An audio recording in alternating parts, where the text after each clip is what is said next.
engineer or audio engineer does. Testing speakers to make sure they work. Well, sort of, yeah. Like for shows or something, you go there and you like control the sound. Yeah. So I am the person who mixes concerts. How many of you have been to a concert before? Awesome, most of you. Cool. So when you go see a concert, there's usually a band on the stage, right? And there's big speakers that pump out the sound so you guys can hear it, right? So I'm the person who actually controls that sound. So if you think about a rock band, and there's a drummer on stage, and then there's a singer in front of the drummer, who do you think is going to be louder? The The singer. I hear some people saying, how many people say the singer? How many people say the drummer? Yeah, it's the drummer. Drums are really loud instruments. And if you're standing right next to that and you try to have a conversation with somebody, you may not understand what they're saying, especially when they start hitting cymbals too. So my job is to make sure that as an audience member, you can hear the singer as well as all of the instruments, but nobody's drowning out the other. And I use speakers. Most of the speakers I use are a lot bigger than this. This is actually a home studio speaker. But I brought it as an example because I'm going to take it apart so you can actually see what it looks like inside and how a speaker works. How does sound travel even without a microphone? How does it work? Vibrations, right? Vibrations through the air. And so the vibrations are picked up by the microphone. The microphone is actually turning it into electricity. And that electricity is then flowing through the rest of my gear, through a console and into a speaker. Now, the amplifier actually amplifies that electricity to move a speaker back and forth. And the movement of that speaker is what's creating the vibrations in the air again so that our ears hear sound. So sound doesn't actually travel down a mic cord, it's actually electricity that's traveling down a mic cord. There's two components. Why do you think I have two parts of this speaker? What do you think they're used for? And one's for low frequencies. So we hear, as human beings, we can hear from 20 hertz, which is the lowest frequency we can hear, to 20,000 hertz, which is the highest frequency we can hear. Now, 20 hertz frequency, the sound wave, one single sound wave at 20 hertz is 56 feet long. We need bigger speakers to be able to recreate those vibrations. A couple millimeters long. It's not very big at all. It's a tiny little wave. So we can use tinier speakers to recreate those sounds. So most speakers that you have separate the sounds between high and low so that we can control them better. So think about my job as I'm taking this apart. What kind of skills do you think I need to do my job, to work in music industry? Hands. I do need my hands, that's true. I gotta move things. And you know what? A lot of my job is actually carrying gear. I had to carry this speaker up the stairs today. It's not light, it's pretty heavy. How about you?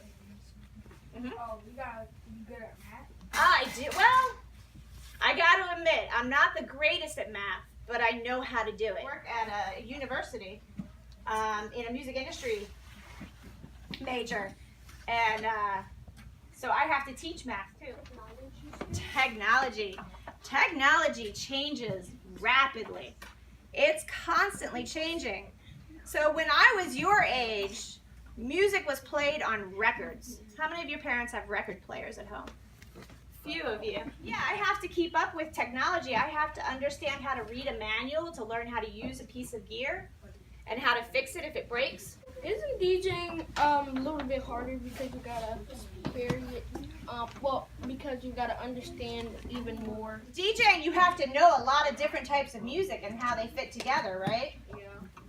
So that's one of the skills that I have to have too. How many of you like all different types of music? Who in here likes country music? Oh, I see a couple hands. You're the first class who is brave enough to say, I like country music. So I personally may not be a fan of different types of music, but I have to be able to listen to them in order to make them sound good. So I have to understand a lot of different types of music. I have to know a lot of different types of instruments and how to mic them. Think about your typical rock band. So a drum kit. How many mics do you think it takes to mic a drum kit? 20. 2?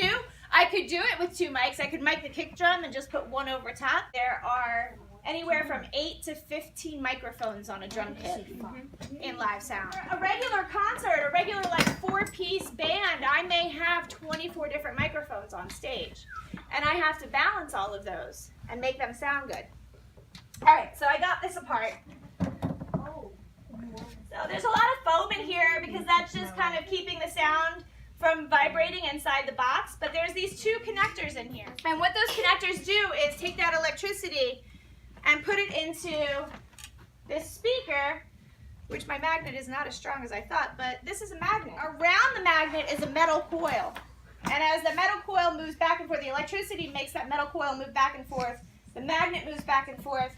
And that makes this diaphragm move back and forth and recreate those vibrations so that you actually hear sound in your ears. Which way is the speaker moving? Up and down. Up and down. Whoa. Is it pushing out or is it sucking in? Pushing out, right? Because I'm putting the positive of the battery to the positive side of the speaker. Now watch, if I flip it, what happens? It sucks in. It sucks in, right? So there was a band called War on Drugs. They just won a Grammy this year for Best Rock Album. And they're from Philadelphia, and I've worked with them a few times over the years. Also worked with Willie Nelson. Who here likes hip hop? I sort of. My favorite hip hop show that I ever did was with an artist called KRS-One. Does anybody know who KRS-One is? No. I've heard of So if your parents listen to hip hop, when you go home today, ask them if they know who KRS-One is. I did a show with Kanye West before he became really, really famous. What about Michael Jackson? No, I never worked with Michael Jackson. No. Justin Bieber? Not Justin Bieber either. How much money would someone in your field get starting out? Live sound, some jobs start between $10 and $15 an hour. And when you start touring with the band, so before I had my son, before I had him, I would tour with bands. I would go out on the road and live on a tour bus and travel the country doing sound at different venues. So when you start out doing something like that, you get paid weekly at that point.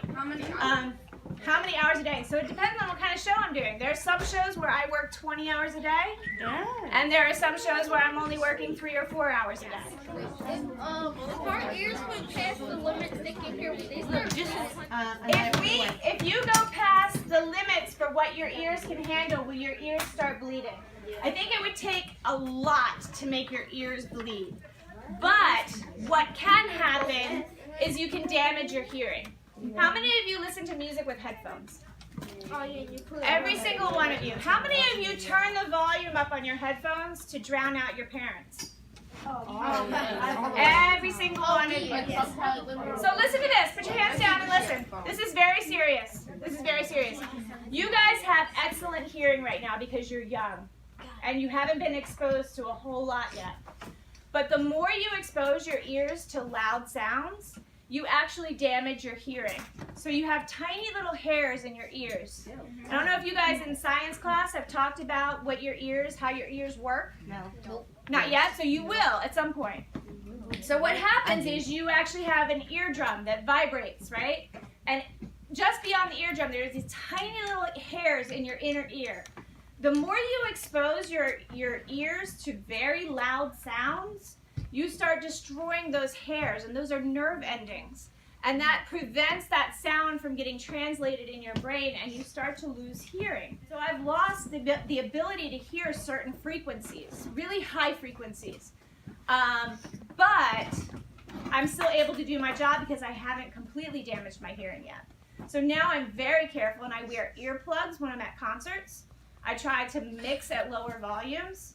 I'm very careful when I'm in my car not to turn my radio up really loud, and I don't wear headphones that often because the more you listen to really loud sounds, the more you're going to damage your hearing. So when you guys go to a concert, ask your parents to buy you ears. So now you can look and see how it vibrates. So you can see how the speaker's vibrating. You guys see how that's moving?